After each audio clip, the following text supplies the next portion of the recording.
जरा सोच के देखिए कि समंदर की गहराइयों में एक ऐसी स्टील की विशालकाय मशीन चुपचाप घूम रही है जिसका काम सिर्फ भारत की सबसे घातक ताकत को दुश्मनों से छुपा कर रखना है।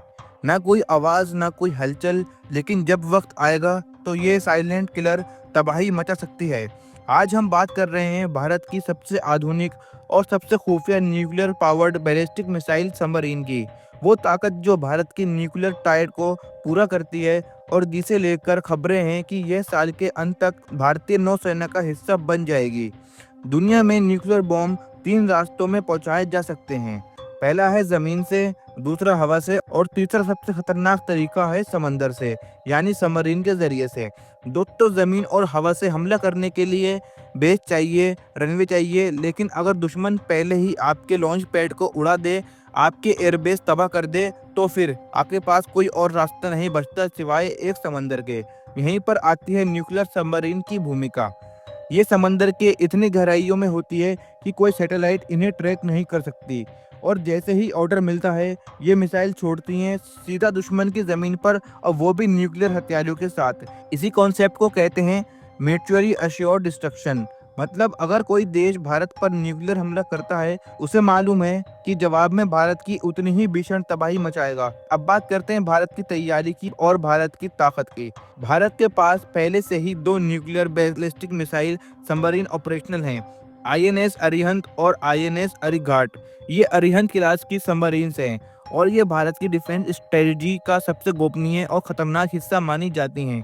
आईएनएस अरिहंत करीब 6000 टन के सबमरीन हैं और इसमें भारत की अपनी के-15 सागरिका मिसाइल लगाई जाती है जिसकी रेंज लगभग 750 किलोमीटर है।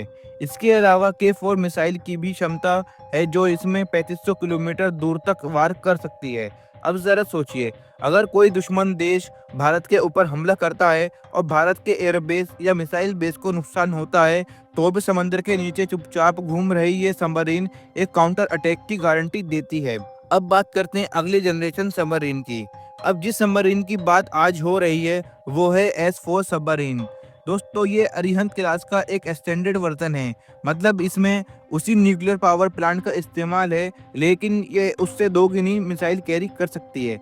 रिपोर्ट्स के मुताबिक S4 इस साल के आखिर तक भारतीय नौसेना में शामिल की जा सकती है।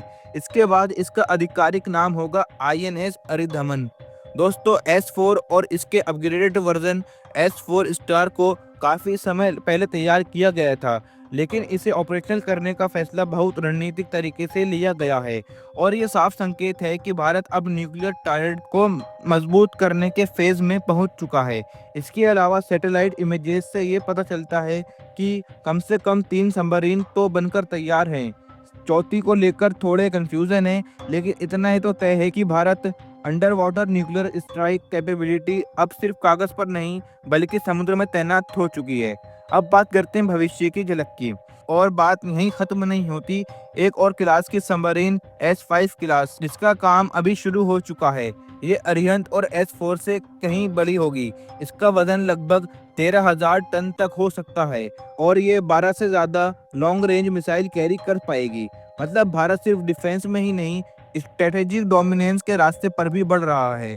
अब भारत की ये अंडर वाटर फोर्स वो ताकत है जिसके बारे में ज़्यादा बात नहीं होती और शायद होनी भी नहीं चाहिए, लेकिन एक सच्चे नागरिक के तौर पर यह जानना ज़रूरी है कि देश की सुरक्षा सिर्फ सरहदों पर तैनात जवानों तक सीमित नहीं है। ये समंदर की उन गहराइयों तक फैली है जहाँ कोई रोशनी नहीं पहुँचती, पर भारत की ताकत वहाँ भी मौजूद है। दोस्तों, अगर आपको यह जानकारी रोचक लगी हो तो वीडियो को लाइक करना ना भूलें। क्या आप भी मानते हैं कि भारत की न्यूक्लियर ताकत अब एक नए युग में प्रवेश कर चुकी है? नीचे कमेंट करके ज़रूर बताइए। और अगर आप ऐसे ही डीप, अनकहे और असली डिफेंस एनालिसिस पसंद करते हैं तो हमारे चैनल यम न्यूज़ को सब्सक्राइब कर लीजिए, ताकि अगली बार हम कुछ बड़ा अपडेट लेकर आएँ तो वो आप सबसे पहले देख सकें। अब मिलते हैं अगली वीडियो में, तब तक के लिए जय हिंद, जय भारत।